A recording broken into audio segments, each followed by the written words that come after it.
Corporate scan में आज हमारे साथ हमारे मेहमान भी मौजूद हैं और साथ विवेक भी मौजूद हैं। विवेक, बताएं कौन सी कंपनी और क्या विस्तार योजना उनकी? शुक्रिया सुमित। आज हमारे साथ कोल्टे पाटिल के मैनेजमेंट जुड़ेंगे और उनसे पूछेंगे कि कंपनी ने किस तरह से आगे की विस्तार योजनाओं पर काम कर रही है। लेकिन पहले कोल्टे पाटिल के बारे में बता दें। पुणे में कंपनी के काफी अच्छे प्रोजेक्ट्स चलते हैं और कंपनी ने हाल ही में मुंबई के मार्केट में भी एंट्री की है। इसमें प्रमोटर्स की हिस्सेदारी कंपनी में करीब 75% के आसपास है और इसमें एफआईआईज का भी हिस्सा है, डीआईआईज का भी पार्टिसिपेशन रहा है। कंपनी ने लगातार पिछले अगर एक साल का ट्रेंड उठाकर देखे तो काफी अच्छा प्रदर्शन किया है। रियल एस्टेट में जहां पर मंदी की मार रही है, इस कंपनी ने काफी अच्छा प्रदर्शन किया है और इनफैक्ट कंपनी ने कल ही कुछ घोषणा की थी कि पुणे में कंपनी कुछ एक प्रोजेक्ट्स लॉन्च कर रही है। तो इसका कितना फायदा मिलेगा और आने वाले समय में कंपनी की क्या योजनाएं हैं, इन सभी मुद्दों पर बात करते हैं। कंपनी के मैनेजमेंट है हमारे साथ। सुजय साहब जुड़े हैं, ग्रुप सीईओ हैं। मिस्टर सुजय, नमस्कार, स्वागत है आपका जी बिजनेस पर वक्त देने के लिए। पहला सवाल कि जो आज एक बड़ी खबर है पूरे सेक्टर से जुड़ी हुई कि महाराष्ट्र में वैट 5% की दर से देना होगा बिल्डर्स को 2006 से 2010 तक के समय के लिए। इसका कितना इंपैक्ट आपकी कंपनी पर पड़ने वाला है? जी, अभी वो खबर हमें भी मिली है। हम भी अभी असर्टन कर रहे हैं कि उसका कितना इम्पैक्ट है। हालांकि हमने काफ़ी पहले से ही कोर्ट का ऑर्डर की राह ना देखते हुए वैट कलेक्शन चालू कर दिया था और सबमिट भी कर दिया था गवर्नमेंट के पास। तो एग्जैक्टली हम भी अभी असर्टन कर रहे हैं कि कितना इम्पैक्ट होने वाला है। हमारे कस्टमर्स के साथ के एग्रीमेंट्स में 2005 के बाद से ही प्रोविजंस थी कि अगर कुछ आगे जाके रेट्रोस्पेक्टिव टैक्सेस वगैरह कुछ आते हैं तो कस्टमर्स पे पास ऑन होंगे। तो वो एग्जैक्टली कौन से प्रोजेक्ट्स में कितना इम्पैक्ट है वो भी पता चलेगा। लेकिन सुजय, अगर देखें तो क्या कस्टमर, चूंकि आप जो बिल्डर होते हैं वो अक्सर एक फ्लैट बेच देते हैं और अब अगर आप किसी कस्टमर से कहते हैं कि 5% का वैट आपको और देना है तो आपको लगता है ये कलेक्शन इजी रहेगी? बिल्कुल नहीं रहने वाले हैं सर, क्योंकि जी बिल्कुल पोजीशंस हो चुके हैं, लोग रहने लग गए हैं, तो डिफिकल्ट हो जाने वाले हैं, नो डाउट अबाउट इट। तो इसमें कंपनी को पे करना होगा कुछ हद तक। हाँ, हम तो 2008 से ही कलेक्ट करके भरते आए हैं। तो 2006 से 2008 तक का क्या इम्पैक्ट है, अभी तो वो रूलिंग आया है। तो जब तक डिटेल ऑर्डर नहीं आती है सुप्रीम कोर्ट की, उसमें रेसिडेंशियल का क्या है, कमर्शियल को क्या ट्रीटमेंट है, लीज पे क्या होता है, सेल पे क्या होता है, ये सब जब तक डिटेल्स स्टडी ना करे और एक्सपर्ट की राय ना ले तब तक कुछ कह पाना डिफिकल्ट है। जी, चलिए अब आपके प्रोजेक्ट्स की बात करते हैं। जो कल आपने पुणे में 4 प्रोजेक्ट लॉन्च करने की घोषणा की थी, सुजय, उसके बारे में जानना चाहेंगे। इससे कितना रेवेन्यू जनरेशन होगा? FY14 से क्या ये जनरेट होना शुरू हो जाएगा? हाँ, टोटल जो रेवेन्यू की क्षमता इन चारों प्रोजेक्ट्स में है वो करीबन 900 से 1000 करोड़ के है, जिसमें से इस साल में हम अराउंड 20% रेवेन्यू रियलाइज होएगा ऐसा एक्सपेक्ट कर रहे हैं। ये सब चारों प्रोजेक्ट्स अगले 1.5 साल से 2 साल के बीच में डिलीवर किए जाएंगे कस्टमर्स को। जी, और इसमें जो फंडिंग होगी वो आपने पहले से ही कर रखी है या जिस तरह से जो CLP प्लान्स होते हैं उसके तहत आप योजना बना रहे हैं कि इनकी फंडिंग हो पाएगी? नहीं, ये ऑलरेडी फाइनेंशियली पूरी तरह क्लोज्ड प्रोजेक्ट्स है। जहां कोई थोड़ा बहुत स्टार्टअप में आपको फंडिंग लगता है वो कंस्ट्रक्शन फाइनेंस ऑलरेडी अवेल्ड है बैंकों से, तो उस तरह का कोई फाइनेंशियल क्लोजर बाकी नहीं रहा है अभी तक।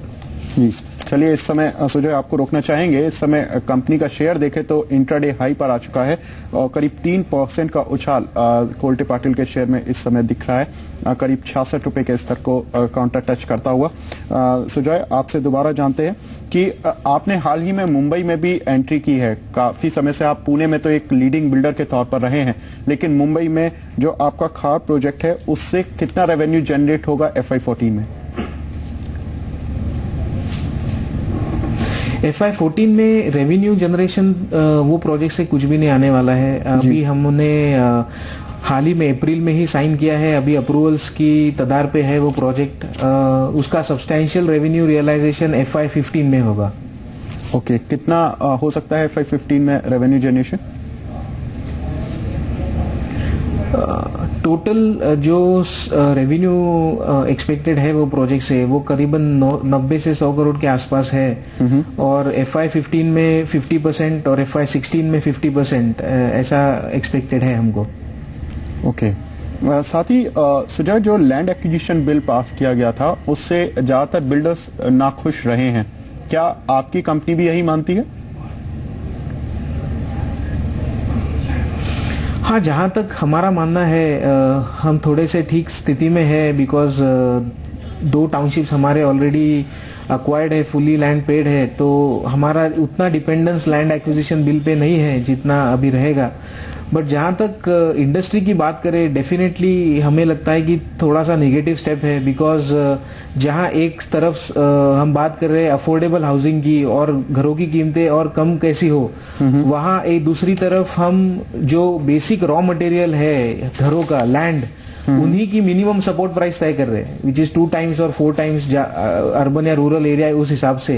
सो दोनों चीजें साथ में नहीं है, तो हमें लगता है कि कहीं तो भी वो एक जो लार्जर व्यू है घरों की कीमतें कम होने का या अफोर्डेबल हाउसिंग प्रोवाइड करने का, उस ऑब्जेक्टिव से हम पीछे जा रहे हैं। जी। साथ ही सुजय, अगर देखें तो जो प्राइसिंग सिनेरियो है इस समय वो किस तरह का है, खासतौर से मुंबई और पुणे, चूंकि आप वहीं पर ज्यादा काम कर रहे हैं, और आपकी रियलाइजेशन अगर Q1 में देखें तो 48 से 31 रुपए स्क्वायर फीट रहे हैं, क्या ये बढ़ने वाले हैं अगले कुछ क्वार्टर्स में? प्राइसिंग सिनारियो तो पूना में काफी स्टेबल है। इनफैक्ट कोई माइक्रो मार्केट्स में एज कंपेयर टू Q1 इस क्वार्टर में हमने ज्यादा ही प्राइसेस देखी है। मुंबई में बहुत सारे मार्केट टू मार्केट है, कहीं प्राइसेस ड्रॉप हुई है, कहीं एक्चुअली इंक्रीज हुई है। तो जहां जहां हमने देखा है कि पिछले 6 से 8 महीनों में सप्लाई आया है, वहां बहुत स्टेबल प्राइसिंग है या थोड़े करेक्ट हुए हैं। बट जहां पे नया सप्लाई नहीं आया है, वहां डेफिनेटली प्राइसेस बढ़ी है, बॉम्बे में भी। तो क्या आपके जो प्रोजेक्ट्स हैं वो उन्हीं एरिया में ज्यादा हैं जहां पर सप्लाई कम है, या उन एरियाज में भी हैं जहां पर की प्राइसिंग कुछ डिक्लाइन हुई है? नहीं, दोनों जगह है। जहां पे सप्लाई है वहां हम प्रयास कर रहे हैं कि जो प्रोडक्ट मार्केट में नहीं है वो हम लाए, ताकि कंपटीशन से बाहर हो। जहां कंपटीशन नहीं है वहां हम प्राइसिंग पे डिफरेंशिएट करने की कोशिश कर रहे हैं। So project to project, location to location strategy अलग है। जी। साथ ही आपने जो FY14 के लिए जो गाइडेंस दी है सुजॉय, करीब 2.5 से 3 मिलियन स्क्वायर फीट का एरिया रियलाइज करने की FY14 के लिए, सिर्फ आपने Q1 में काफी कम रेवेन्यू जनरेट किया है, 0.44 मिलियन स्क्वायर फीट का। क्या आपको लगता है कि FY14 की जो गाइडेंस है वो पूरी हो सकेंगी? अभी भी आप उसी पर आप उसी को मेंटेन कर रहे हैं? हाँ, जहाँ तक Q1 की बात है, काफी हद तक हमेशा रियल एस्टेट में आखिरी 2 क्वार्टर्स में काफी जंप होता है। आप अगर लास्ट ईयर का भी देखेंगे तो वैसा ही है। हालांकि रेगुलेटरी सिनारियो और जो अप्रूवल के टाइमलाइंस है वो काफी हद तक डिलेड है।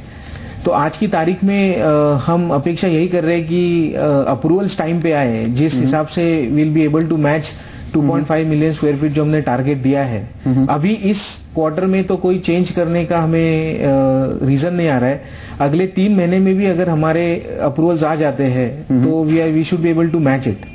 ओके, तो आपका मानना है कि जो गाइडेंस है वो आप मीट आउट कर पाएंगे। काफी अच्छी खबर ये निवेशकों के तौर से भी है।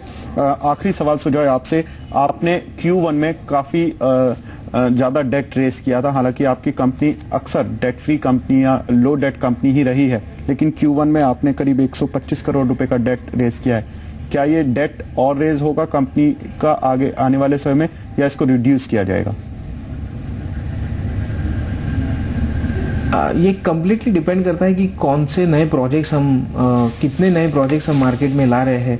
हमने Q1 में काफ़ी बड़ा लैंड पार्सल में भी इन्वेस्ट किया था, जिसके वजह से भी डेट बढ़ा है।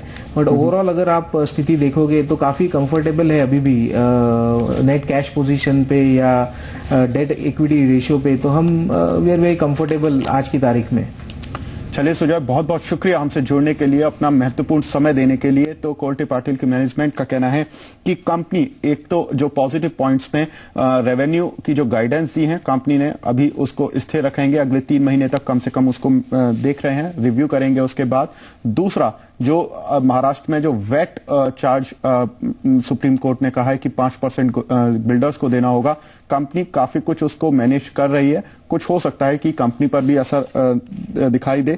साथ ही प्रोजेक्ट्स जो कंपनी ने हाल में ही शुरू किए उनको 2 साल में पूरा करेगी, फंडिंग की कोई प्रॉब्लम नहीं है। तो काफी कुछ पॉजिटिव खबरें कोल्टे पाटिल के साथ जुड़ी हुई हैं। फिलहाल एक छोटा सा ब्रेक लेते हैं, ब्रेक के बाद सवाल जवाब का सिलसिला जारी रहेगा।